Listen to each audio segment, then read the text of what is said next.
Hearts and Hands by O. Henry. At Denver there was an influx of passengers into the coaches on the eastbound B&M Express.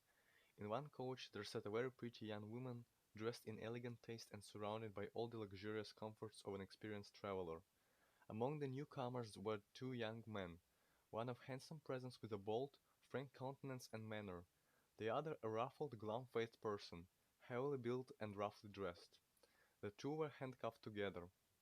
As they passed down the aisle of the coach, the only vacant seat offered was a reversed one facing the attractive young woman. Here the linked couple seated themselves.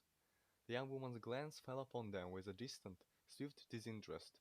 Then, with a lovely smile brightening her countenance and a tender pink tinging her rounded cheeks, she held out a little grey-gloved hand.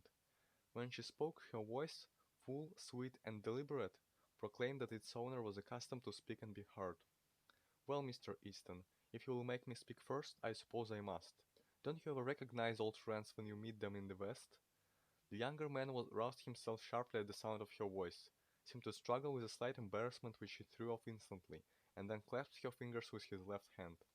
"It's Miss Fairchild," he said with a smile. "I'll ask you to excuse the other hand. It's otherwise engaged just at present." He slightly raised his right hand, bound at the wrist by a shining bracelet, to the left one of his companion.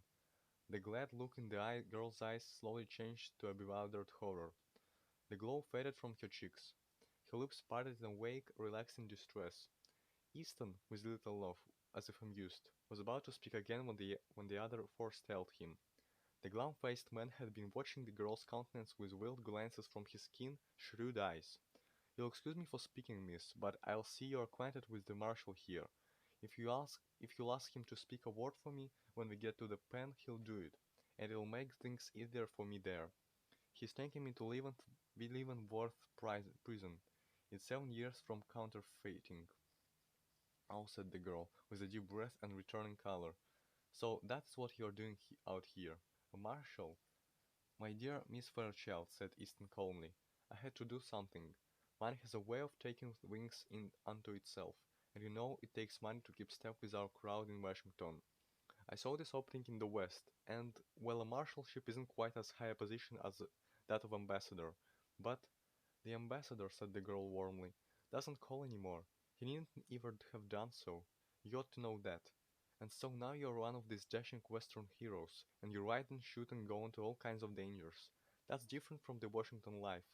You have been missed from the old crowd." The girl's eyes, fascinated, went back widening a little, to rest upon the glittering handcuffs. "Don't you worry about them, miss," said the other man. "All marshals handcuff themselves to their prisoners to keep them from getting away. Mr. Easton knows his business." "Will we see you again soon in Washington?" asked the girl. "Not soon, I think," said Easton. "My butterfly days are over, I fear." "I love the West," said the girl irrelevantly. Her eyes were shining softly. She looked away out the car window. She began to speak truly and simply without the gloss of style and manner. "Mama and I spent the summer in Denver. She went home a week ago because father was slightly ill. I could live and be happy in the West. I think the air here agrees with me. Money isn't everything, but people always misunderstand things and remain stupid." "Say, Mr. Marshall," growled the glum-faced man, "this isn't quite fair. I'm needing a drink, and I haven't smoked all day. Haven't you talked long enough? Take me in the smoker now, won't you? I'm half dead for a pipe."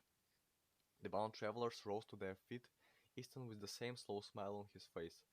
"I can't deny a petition for tobacco," he said lightly. "It's the one friend of the unfortunate. Goodbye, Miss Fairchild. Duty calls, you know." He held out his hand for a farewell. "It's too bad you're not going to East," she said, reclothing herself with manner and style. "But you must go on to Leavenworth, I suppose." "Yes," said Easton, "I must go on to Leavenworth." The two men settled down the aisle into the smoker. The two passengers in the seat nearby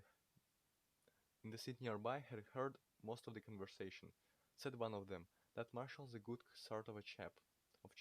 Some of these Western fellows are all right." "Pretty young to hold an office like that, isn't he?" asked the other. "Young," exclaimed the first speaker. "Why? Oh, didn't you catch on? Say, did you ever know an officer to handcuff a prisoner to his right hand?